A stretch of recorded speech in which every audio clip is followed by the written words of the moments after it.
नमस्कार दोस्तों।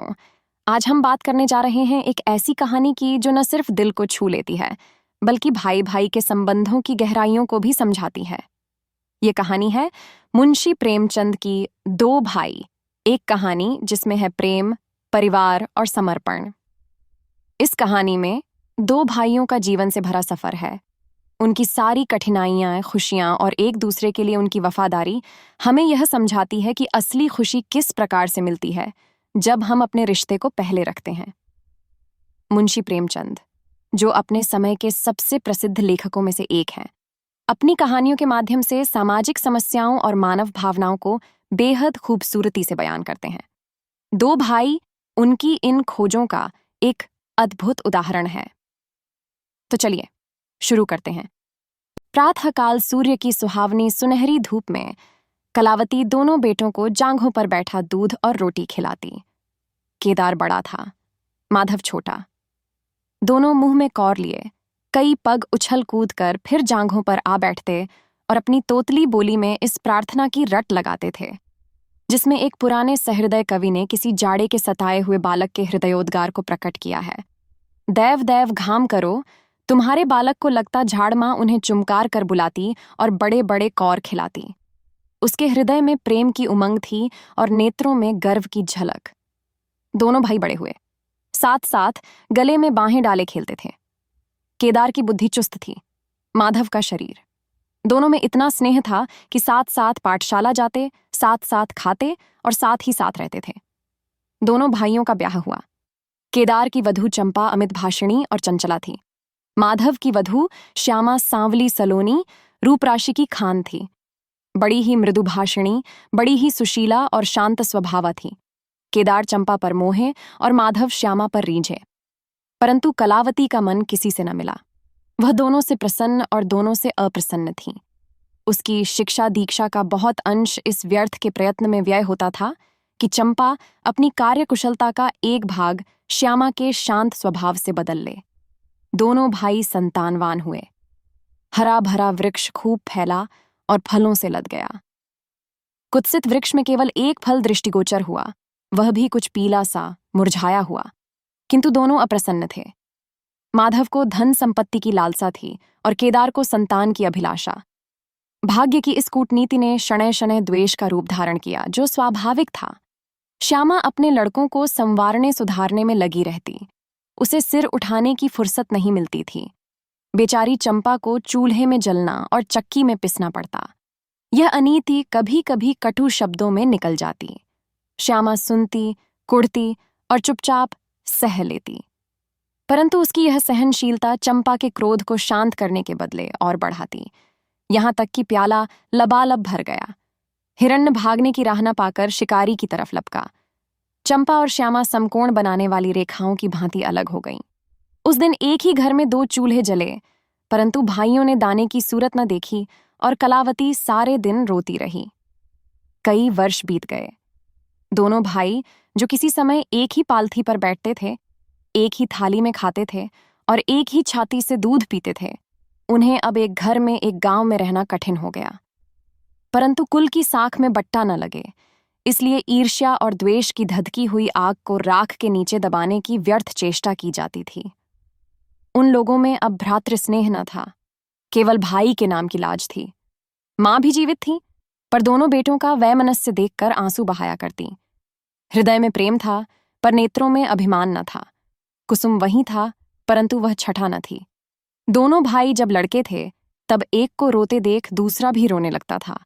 तब वह नादान, बेसमझ और भोले थे। आज एक को रोते हुए देख दूसरा हंसता और तालियां बजाता। अब वह समझदार और बुद्धिमान हो गए थे। जब उन्हें अपने पराये की पहचान न थी, उस समय यदि कोई छेड़ने के लिए एक को अपने साथ ले जाने की धमकी देता, तो दूसरा जमीन पर लौट जाता और उस आदमी का कुर्ता पकड़ लेता।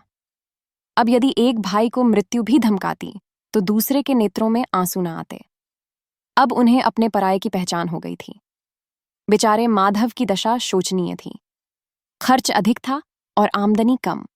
उस पर कुल मर्यादा का निर्वाह। हृदय चाहे रोए, पर होंठ हंसते रहें। हृदय चाहे मलिन हो, पर कपड़े मैले न हों। 4 पुत्र थे, 4 पुत्रियां और आवश्यक वस्तुएं मोतियों के मोल। कुछ पाइयों की जमींदारी कहाँ तक संभालती।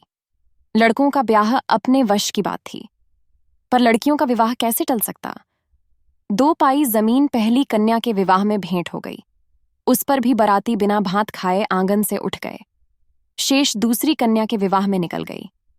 साल भर बाद तीसरी लड़की का विवाह हुआ, पेड़ पत्ते भी न बचे। हाँ, अब की डाल भरपूर थी, परंतु दरिद्रता और धरोहर में वही संबंध है जो मांस और कुत्ते में। इस कन्या का अभी गौना न हुआ था कि माधव पर 2 साल के बकाया लगान का वारंट आ पहुंचा। कन्या के गहने गिरों बंधक रखे गए, गला छूटा। चंपा इसी समय की ताक में थी, तुरंत नए नातेदारों को सूचना दी, तुम लोग बेसुध बैठे हो, यहां गहनों का सफाया हुआ जाता है। दूसरे दिन एक नाई और 2 ब्राह्मण माधव के दरवाजे पर आकर बैठ गए। बेचारे के गले में फांसी पड़ गई।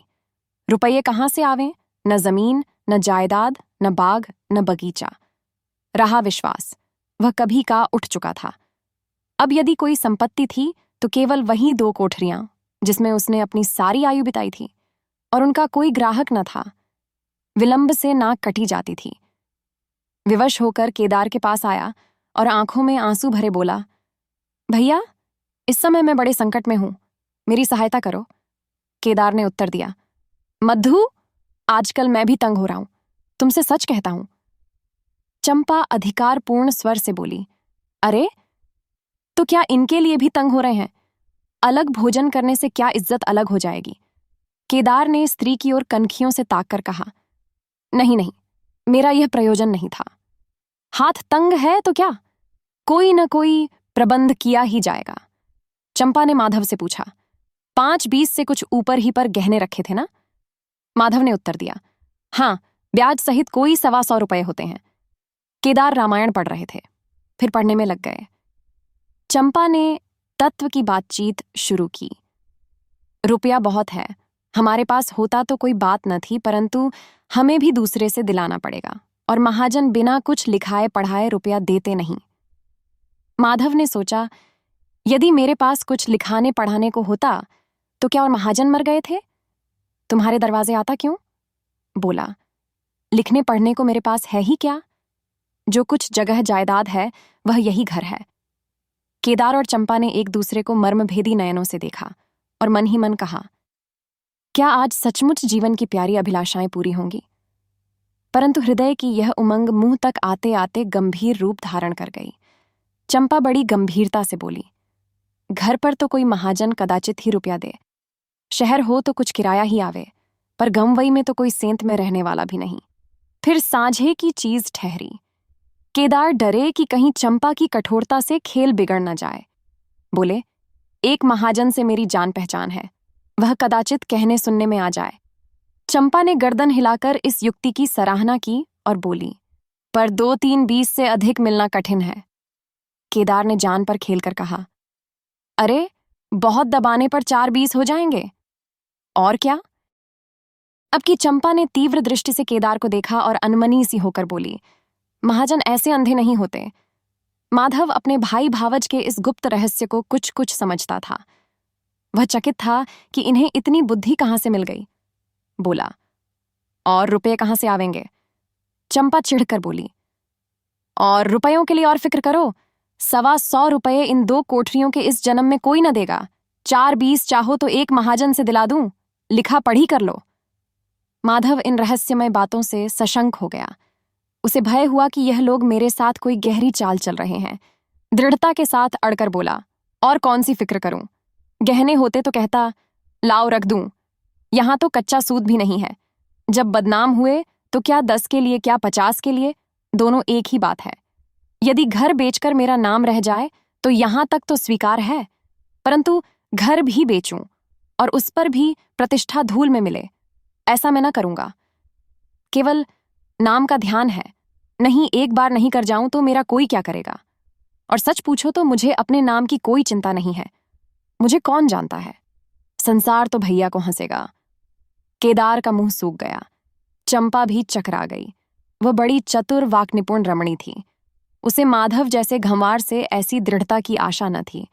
उसकी ओर आदर से देखकर बोली, लालू, कभी कभी तुम भी लड़कों की सी बातें करते हो? भला इस झोंपड़ी पर कौन 100 रुपए निकाल कर देगा?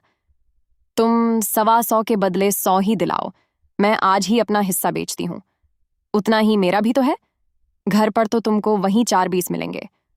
हाँ, और रुपयों का प्रबंध हम आप कर देंगे। इज्जत हमारी तुम्हारी एक ही है, वह न जाने पाएगी। वह रुपया अलग खाते में चढ़ा लिया जाएगा। माधव की इच्छाएं पूरी हुईं। उसने मैदान मार लिया। सोचने लगा, मुझे तो रुपयों से काम है, चाहे 1 नहीं 10 खाते में चढ़ा लो। रहा मकान, वह जीते जी नहीं छोड़ने का। प्रसन्न होकर चला। उसके जाने के बाद केदार और चंपा ने कपट भेष त्याग दिया और बड़ी देर तक एक दूसरे को इस कड़े सौदे का दोषी सिद्ध करने की चेष्टा करते रहे। अंत में मन को इस तरह संतोष दिया कि भोजन बहुत मधुर नहीं, किंतु भर कठौत तो है। घर, हाँ, देखेंगे कि श्यामा रानी इस घर में कैसे राज करती हैं। केदार के दरवाजे पर 2 बैल खड़े हैं। इनमें कितनी संघ शक्ति, कितनी मित्रता और कितना प्रेम है। दोनों एक ही जुए में चलते हैं, बस इनमें इतना ही नाता है। किंतु अभी कुछ दिन हुए, जब इनमें से एक चंपा के मैके मंगनी गया था, तो दूसरे ने 3 दिन तक नाद में मुंह नहीं डाला। परंतु शोक, एक गोद के खेले भाई, एक छाती से दूध पीने वाले आज इतने बेगाने हो रहे हैं कि एक घर में रहना भी नहीं चाहते। प्रातःकाल था। केदार के द्वार पर गांव के मुखिया और नंबरदार विराजमान थे। मुंशी दाता दयाल अभिमान से चारपाई पर बैठे रेहन का मसविदा तैयार करने में लगे थे। बार बार कलम बनाते और बार बार खत रखते, पर खत की शान न सुधरती थी। केदार का मुखारविंद विकसित था और चंपा फूली नहीं समाती थी। माधव कुम्हलाया और म्लान था। मुखिया ने कहा, भाई ऐसा हित, न भाई ऐसा शत्रु। केदार ने छोटे भाई की लाज रख ली। नंबरदार ने अनुमोदन किया, भाई हो तो ऐसा हो। मुख्तार ने कहा, भाई सपूतों का यही काम है। दाता दयाल ने पूछा, रेहन लिखने वाले का नाम? बड़े भाई बोले, माधव वल्द शिवदत्त। और लिखाने वाले का? केदार वल्द शिवदत्त। माधव ने बड़े भाई की ओर चकित होकर देखा। आंखें डबडबा आईं। केदार उसकी ओर देख न सका। नंबरदार, मुखिया और मुख्तार भी विस्मित हुए। क्या केदार खुद ही रुपया दे रहा है? बातचीत तो किसी साहूकार की थी। जब घर ही में रुपया मौजूद है तो इस रेहननामे की आवश्यकता ही क्या थी? भाई भाई में इतना अविश्वास। अरे राम राम, क्या माधव 80 रू का भी महंगा है? और यदि दबा ही बैठता तो क्या रुपये पानी में चले जाते? सभी की आंखें सैन द्वारा परस्पर बातें करने लगीं, मानो आश्चर्य की अथाह नदी में नौकाएं डगमगाने लगीं। श्यामा दरवाजे की चौखट पर खड़ी थी। वह सदा केदार की प्रतिष्ठा करती थी, परंतु आज केवल लोक रीति ने उसे अपने जेठ को आड़े हाथों लेने से रोका। बूढ़ी अम्मा ने सुना तो सूखी नदी उमड़ आई। उसने एक बार आकाश की ओर देखा और माथा ठोंक लिया।